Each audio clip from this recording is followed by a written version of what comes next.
sila ngayon kung nakapagpahayag na tayo ng opinion tungkol kung sino po yung dapat paniwalaan dito. Alam niyo, yung credibility, relative yan eh. Wala pong cast in stone na credibility, walang cast in stone, especially in a hearing like this. Ang sinasabi po nila, kinakampihan ko raw ang mga diskaya. Hindi po, tuntunin natin from the beginning. I am very consistent. Ang batas po ang aking sinusunod, ang tinutuntun ko. Meron po kasing isang taong nagsabi, nag-intriga, nagpalabas ng kung anong klaseng intriga, na ako raw po, o maring hindi ako, isa raw mambabatas ang lumapit sa diskaya, humihingi raw po ng 1 billion pesos. Kapatid po yata yun ang ating colleague. Saan ang galing yung binanggit ni Ben Tulfo na merong isang mambabatas? Your Honor, wala po akong idea, Your Honor. Hindi po Ben Tulfo, Ramon Tulfo pala. Your Honor, wala po akong idea, Your Honor, kung saan po nanggaling. Mr. Chair, hindi ko na po nakikita si Secretary Boying Remulla, Mr. Chair. Meron po bang naiwan na USEC man lang ng Department of Justice? Anybody from the DOJ? Wala si PG, Padulyon ngayon. Anyway, he will come back at 1:30 to 2, between 1:30 and 2 p.m., Your Honor. Kasi kaya importante po ang aking itatanong sana sapagkat kaninang tinatanong ko siya, pinipilit niya yung opinion niya na kinakailangan talaga magsoli yung mga diskaya para tanggapin niya yung aplikasyon. Wala naman po talaga sa batas yun. Ipipilit ba ang opinion ng isang undersecretary o isang secretary ng Department of Justice samantalang maliwanag na maliwanag po ang requisites ng batas? Itingnan mo po natin ngayon, Mr. Chair, ang dilemma nitong dalawang mag-asawang ito. Narinig po natin ang supplemental affidavits nila. Sa aking palagay, very extensive revelation ng mga pangyayari na ating binubuksan ngayon. Ngunit dahil nga nagpahayag kayo ng opinion ninyo, ito po yung kanina pa pinipilit ko na parang na-discredit na sila kasi kung ikukumpara sila kay Bryce Hernandez, mas kapanipaniwala si Bryce Hernandez. Masasakripisyo ngayon, whatever is the quality o madidiminis ngayon ang veracity ng kanilang testimony. Ito po yung kanina pa gusto ko nang sabihin sana. Paano natin paniniwalaan sila ngayon kung nakapagpahayag na tayo ng opinion tungkol kung sino po yung dapat paniwalaan dito? For the record, Your Honor, naniniwala ako sa kanilang mga pahayag ngayon. Alam niyo, yung credibility, relative yan eh. At one point, si Bryce Hernandez, as I also mentioned, was not credible. He started becoming credible because of new revelations. Afterwards, he may not be credible again. Relative po yan eh. Kaya po, wala pong cast in stone na credibility, walang cast in stone, especially in a hearing like this. yung pinakamaingat nga po na gagawin natin, minumungkahi ko, Mr. Chair, na huwag na po tayong magbigay ng opinion. Makikita naman po natin sa pagdaan ng in the course of our discussion kung sino talaga ang maglilinaw na makikita nating nakakatulong sa ating pagdinig. Ito lang po ang gusto kong sabihin. Pangalawa po, ang mga diskaya lamang ang unang nagbigay ng sworn affidavit nung i-float ko po yung paraan na maaaring makatulong sila ng higit sa pagtuklas natin kung sino talaga yung mga proponents. Wala namang iba eh. Sila yung nakipag-unahan. At dahil doon, naimungkahi ko nga, sapagkat yun naman ay nasa batas talaga. Nasa Section 4 po ng batas ng WPP. Kaya po namin sila kinonsider. Ngayon, kung sasabihin po ng Department of Justice na kinakailangan pa palang testingin ang kredibilidad, ang sincerity, yung goodwill, na wala naman po sa batas yun, paano po yung aplikasyon nila? So sa mga tweet, yung batas po, yung batas mismo na tinatadhana para sa mga ganitong klaseng pagkakataon, hindi po nabibigyan ng katuparan. Ang sinasabi po nila, kinakampihan ko raw ang mga diskaya. Hindi po, tuntunin natin from the beginning. I am very consistent. Ang batas po ang aking sinusunod, ang tinutuntun ko. Meron po kasing isang taong nagsabi, nag-intriga, nagpalabas ng kung anong klaseng intriga, na ako raw po, o maring hindi ako, isa raw mambabatas ang lumapit sa diskaya, humihingi raw po ng 1 billion pesos. Para po yatang nagkasundo sa 120 million na lang. Isip-isipin po ninyo, kapatid po yata yun ng ating colleague, si Ben Tulfo. So ngayon po, ang dami nagsasabi na baka ako yun. Sa akin lang po, okay lang yung magpalabas sila ng ganun eh. Basta may maniwala lang sana na mas maraming tao na hindi totoo ang sinasabi. Para sa akin, okay na po yun eh. Mr. Diskaya, meron bang pagkakataon ako nagpahaging sa iyo ng kahit ano pa? Your Honor, wala po. Wala po talaga. Saan ang galing yung binanggit ni Ben Tulfo na merong isang mambabatas? Your Honor, wala po akong idea, Your Honor. Hindi po Ben Tulfo, Ramon Tulfo pala. Sorry. Your Honor, wala po akong idea, Your Honor, kung saan po nanggaling.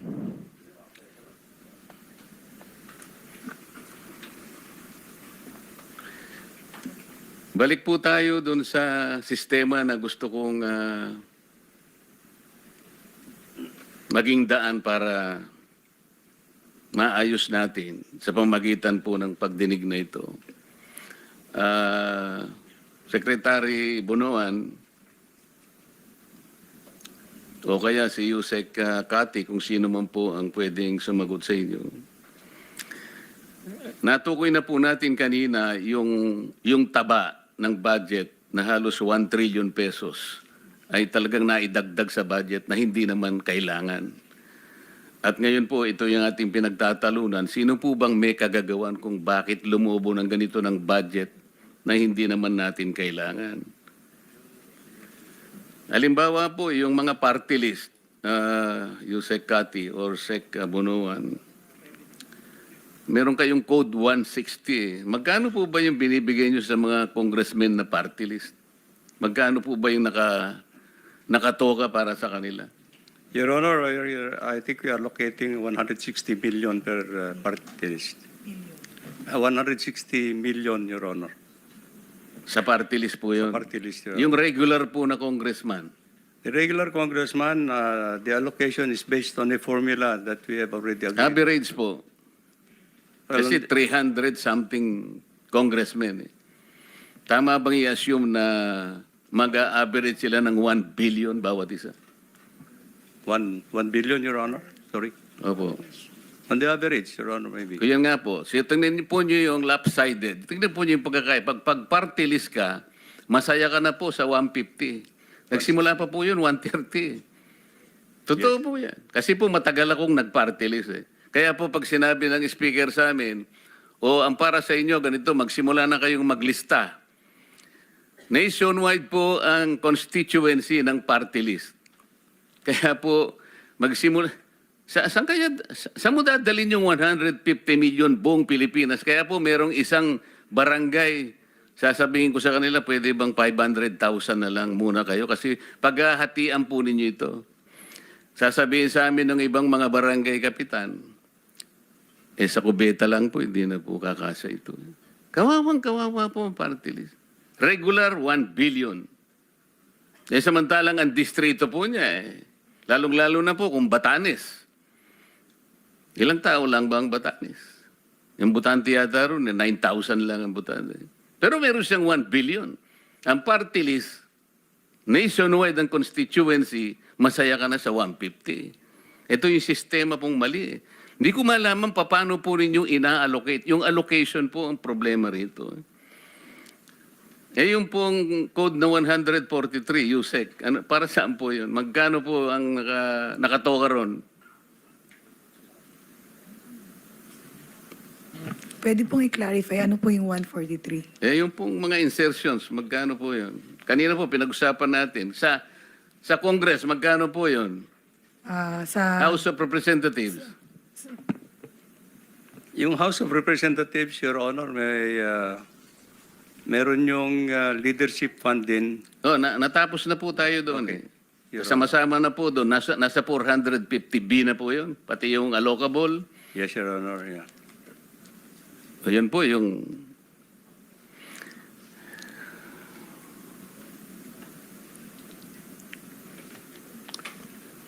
Mr. Bryce Hernandez, para naman hindi naman ako masiro, gusto rin kitang tanungin. Kahit sinabi ng chairman nung isang nakaraang pagdinig na na-exasperate na sa'yo, sinabi sa'yo, incredible ka talaga. Kasi hirap mo talagang paniwalaan. Pwede mo bang bigyan kami ng estimate sa flood control projects lang, 2023 to 2025, magkano yung value ng lahat ng flood control projects sa Bulacan? Sa distrito mo lang, yung first engineering district. Mabilis pong computation siguro. More or less po, kung 10 billion po yun, ang total na halaga lang po talaga nun is mga 3 billion lang po, Your Honor. Kasi yun lang po talaga yung ginagamit nating pang budget para sa construction po mismo. Sino po ang... Nagbanggit ka kasi ng dalawang kasama namin dito. Ibig mo sabihin, walang mga congressmen na involved? Meron po, Your Honor. Nabanggit ko na din po kanina, Your Honor. Wala kasi ako kanina. Pwede mo bang ulitin? Ang sinasabi kong involvement, yung katulad na binanggit mo sa dalawang kasama namin dito, humihingi rin ng porsyento. Opo, Your Honor. 25% po. Sino-sino sila? Si Kong Zaldi ko po. Hindi, sa Bulacan ang sinasabi ko eh. Nabanggit mo na si Saldi kanina. Isa mismong first engineering district ng Bulacan. Your Honor, ang kausap po, ang Congress po namin doon nung 2022-2025, si ano po, Kong Boy Cruz. Kaya nga, sila rin ba ay ganun din ang patakaran, kumukuha rin, kagaya na sinasabi mo sa dalawang kasama namin dito? May pag-uusap po sila ni Boss Henry. Alam mo rin yung pag-uusap eh. Kasangkot ka rin eh. Magkano nga? 30. Hindi po, Your Honor. Ang alam Magkano? ko po, 15 to 20% lang po. Sino-sino sila? Yung congressman po na, nung panahon pa yun, no 2022, si Kong Diche Pancho po, tsaka si Kong Boy Cruz po. 23, 24, 25. Sino-sino sila? Yun po sila po, Your Honor. Sila po ang congressman dun sa panahon na yun, Your Honor. Sino-sino ba yung congressman ng First Engineering District? Hindi mo kilala? Yun nga po binanggit ko po, si Kong Tina Pancho po, si Kong Boy Cruz po, saka si Kong Danny Domingo po. Sila po. Silang tatlo lang Sila lang po ang congressman po namin. ng First Engineering District. Yes po, Your Honor. So sila, 15 to 20, paano yun? Opo, parang ganun po, nasa 15% po to 20%. Pero doon po pumapasok din yung nabanggit po ni Congressman Toby Chanco na meron pong yung mga bumababa po sa lugar nila na wala silang idea, basta bumababa na lang po, doon po yung meron pong parking. So si Congressman Saldico, ilan naman ang sa kanya? Nasa 25% po, Your Honor. 25% ng how much? Kung magbaba po siya Kanina ng... sabi mo 3 billion, di ba? Opo, kung magbaba po siya ng 1 billion, that's 250 million po, Your Honor. Sinabi mo na kanina, yung total sa First Engineering District, 2 billion pesos. 3 billion pesos, kamo. Example lang po yun, Your Honor, na yun lang po yung magagastos sa actual construction po, Your Honor. For example, na 10 billion po. Pero ang magagastos, Ang magagastos lang po talaga sa actual na pagpapagawa ng proyekto is kung 10 billion po yung budget, nasa 3 billion lang po. I think matitira 7 billion. Yun po doon po pumapasok yung mga iba-ibang gastos, Your Honor. Kasama na po yung proponent. Ilan nga yung gastos para sa proponent? Yun ang malaki. Opo, Your Honor. Ilan sa 7 billion ang para sa proponents? Yun po, 25 to 30% po. Magkano nga yun? 2.5 to 3 billion po, Your Honor. 2.5 to 3 billion po, Your Honor. 2.5 to 3 billion? Yes po, Your Honor. Opo. Of 7 billion. Hindi po. To 25 to 30% of 7 billion. Kaya nga 3.5, 2.5 to 3.5. Your Honor, hindi po kasi, ano po, ang titingnan po kung magkano po yung ibinabang budget sa appropriation, for example po, 10 billion, kukunin po dun sa 10 billion yung 30% po. So, that's 3 billion po, yun po yung proponent po. Sa buo. Opo, Your Honor. So yung proponents, 3 billion. Opo, in short, 30% po, kung magkano po yung ibababa. Hindi tayo nagkakaintindihan. Gusto ko kasing makwenta ilan lahat ang napunta sa mga proponents na sinasabi mo. Sabi mo, merong congressman, tapos sinama mo si Saldico, tapos meron ka sinabi ritong dalawa sa amin. Ilan ba yon sa kwenta mo? Your Honor, ang congressman po na regular namin, iba po sa party list. Magkakaiba po sila, hindi po sila pare-parehas Kaya ng nga, gastos. ilagay mo na lang kamo. Sinabi mo nga, 15 to 20% eh. O ilan sila? 3, 4, 5? Ilan ba? Bali, regular na congressman po namin 3. Tapos may mga iba, marami pong nagpapababa ng pondo sa amin, Your Honor. Iba-iba po. Hindi lang po senador at party list. Kaya nga, gusto ko lang bigyan mo kami ng idea magkano talaga between 2023 to 25, sinabi ko na sa iyo, ang napunta sa mga proponents lang. Para magkaroon kami ng idea kung magkano ang nawawala. Your Honor, wala po akong exact figure kasi kung magkano po ang napuntang bobang budget 2022 to 2025. Kaya po nagbibigay po ako ng example na kung ang bumaba po doon is 10 billion, 30% po approximately ang napupunta sa proponent po. Naiintindihan ko yun eh. Kaya nga, kwentahin natin magkano nga lahat ang napunta sa proponents using your own example. 3 billion po, Your Honor. Lahat na? Yes po. Lahat na? Approximately, Your Honor, ganun po. Paano natin ngayon kukwentahin yon? Kasi, alam mo, narinig ko si Chairman sa isang privilege speech niya, 2023 to 2025, niya, 2023 to 2025, yung pinanalo nyo sa nilustay yung pera sa casino, 2.1 billion yata. Okay? Si Boss Henry po. Hindi, bali sa privilege speech ni Chairman, Apo. 2.1 billion na yung inyong ipinatalo. Okay. Ngayon, sa proponent sabi mong ganyan, 3 billion.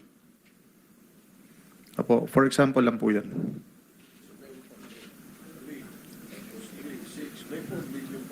Saan yung 4 billion?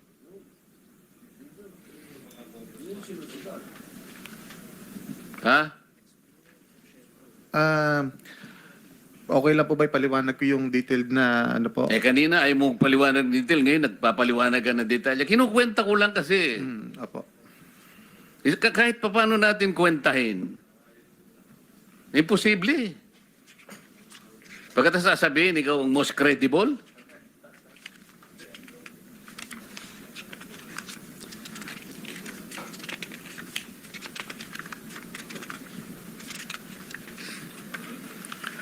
Habang nagtitingin siya, Mr. Chair, punta ko sa DBM. Mr. DBM, puntahan natin yung program na yun. Bakit nagpapasubmit kayo sa DPWH ng program? Ba't napupunta? Para saan yun? Sir, di po kami nagpapasubmit. Sila po ang nagsasubmit ng request for chargeable against the unprogrammed appropriation. Sino nagsasubmit? Ang agency, actually, sir, the agency ang nagre-request po. Sino nga ang agency? In this case, for flood control projects, of course, the DPWH. Kaya Mr. nga, Chair. pero hindi naman, wala naman sa budget nila yun sa DPWH eh. Kayo naman ang nagmamanage nun eh, di ba? Yes, sir. Oh. Sir, a special budget request, of course, is being submitted by DPWH, who is signed by, of course, the Secretary of the DPWH. We have that request, Mr. Chair. Yun na nga eh. Ang sistema nga ang gusto nating korekin eh. Hindi naman mag-a-appear sa budget nila. Bakit sila nagsasubmit sa inyo? Ba't kayo naman tinatanggap nyo? The nature, Pwede naman kasing wala na yung program eh. Ang ibig ko sabihin eh. yeah. The nature po kasi ng unprogrammed fund po is during the submission doon sa ano po sa NEP, wala pa po talagang list of projects. We being the NEP or rather the unprogrammed appropriations is Alam na a po standby namin fund. yun. Do not preach to the choir. Okay, sir. Okay? Ang sinasabi po namin dito, yung sistema kasi dapat nating ayusin. Okay. Napakaraming mali. Ito po, napalitaw na natin. 1 trillion ang taba sa budget. Hindi kailangan. Cholesterol. Kasama dyan yung unprogram. Di ba? Yes. So ang tinatanong, pwede namang walang unprogram, di ba? Kasi kasama sa taba eh. Kung katawan ng tao yun, ang pinoproteksyonan natin sa katawan natin yung cholesterol, hindi ba? Sir? Yes, Mr. Chair. Oh. We leave that to the, of course, wisdom of the Congress, Mr. Chair, because the, Hindi of nga, course, the NEP is pabayaan mo being na yun.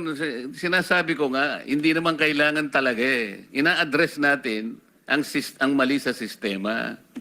Kasi, uulitin ko sa iyo, hindi man kailangan, kasi ang DPWH kasi, siguro, ewan ko, sa takot nila siguro, baka mamaya guluhin yung kanilang nailatag, bigyan natin ng, kailangan may allocable. Nakisama ulit tayo. Oh, may leadership na naman. Kaya po lumulobo ng lumulobo eh. Pagkat itong lumubong ito, itong 1 trillion na to, ang mga proponents po nag-aaway-away dito, alam nila lahat nila na ito'y excess. Ito ngayon ang kanilang talagang nilulusob. Ito yung ipinapark. Ito yung sinasagasa na sinasabi nila. Mr. Chair, iba po kasi naman yung nasa NEP na programs kaysa sa program. So iba po yung proseso, what is being proposed by the DPWH, that is with the listing at saka mayroon na nasa DEP. The unprogrammed, Mr. Chair, is wala pa talagang listing yun because as the nature of its fund, it's a standby fund. So wala pa po talagang listahan po. Eh, ang kaso nga, yung mga proponents, ito ang tinatarget. Di ba? Okay. So in that case, Mr. Chair, it's not with us, the DBM, because it emanates from the Congress po kung ano yung nilalagay po doon sa nililipat nila sa Yun nga yung hinahanap yun. natin, yung mga proponents. Ito, sinabi na ni Bryce, si Saldico, isa sa promoter. Sinabi rin ng Diskaya, lumabas din ng mga pangalan, 17 congressmen. Nabanggit din si Saldico doon at si Speaker Martin Romualdez. Di umano, sinabit nung dalawa sa kanilang sinabi. Tama? Yes, Mr. Sa Chair. isang araw, pumunta rito si Toby Chanco, si Representative Toby Chanco, isinegaw niya rin ang pangalan ng Saldico at nag-produce siya ng resibo. Napakahaba ng resibo.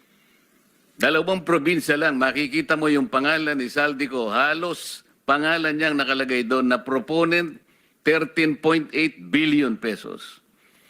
Magtataka ka dito, yung kanyang kumpanya na SunWest, wala man lang dito para umpisahan nating tanungin. Di ba kayo nagtataka kung bakit gano'n?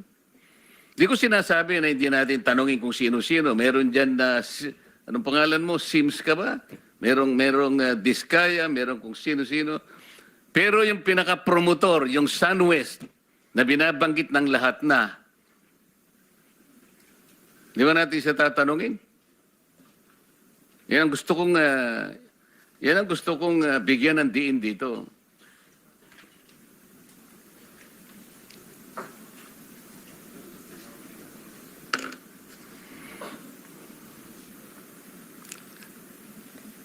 Wala na yata si Mr. Chair. Sino po ba? Ikaw bang, ano ba? Yes, yes. Mr. Chair, tatawagin ba natin si Mr. Chavit Singson sa susunod nating... We will advise that to the chairman. Mr. Chair, kailangan siguro sapagkat siya din ay nagsiwalat. Hindi natin alam kung ano yung nasa likod ng kanyang pagsisiwalat na yun. Pero kailangan natin siguro na pakinggan din yun. Sa makatwid ay inaasahan po natin na sa susunod na pagdinig ay makakasama natin, maimbita natin si Mr. Singson. Mr. Chair. We will advise Senator Marcoleta, the chairman.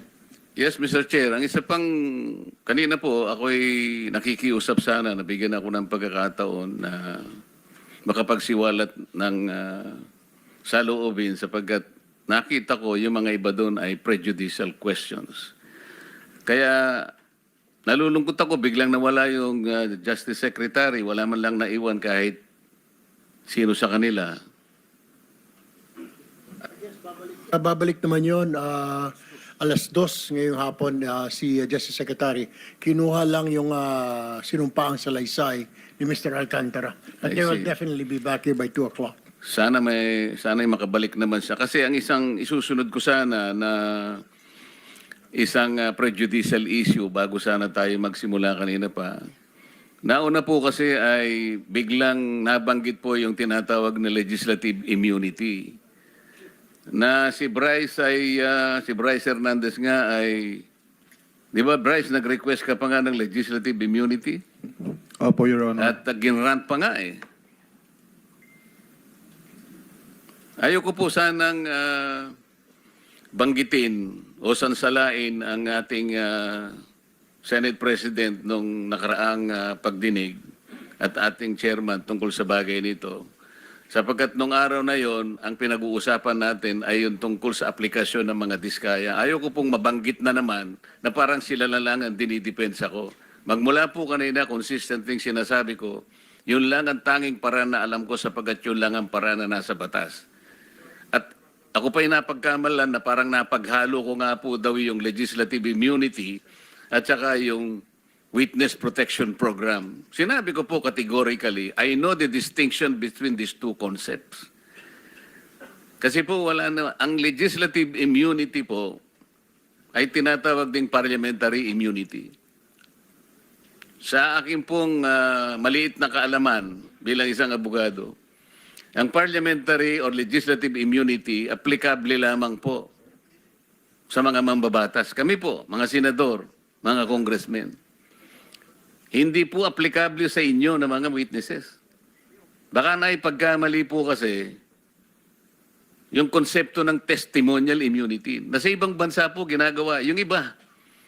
Pero sa ating jurisdiction, maski sa atin pong mga rules, Mr. Chair, wala pong legislative immunity. Yun nga po yung gusto kong ipaalala para hindi po tayo nami-mislead.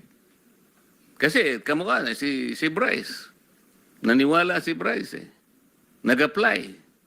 Mr. Chair, you cannot grant something that was not been validly granted. Senator Marcoleta, I think you can raise that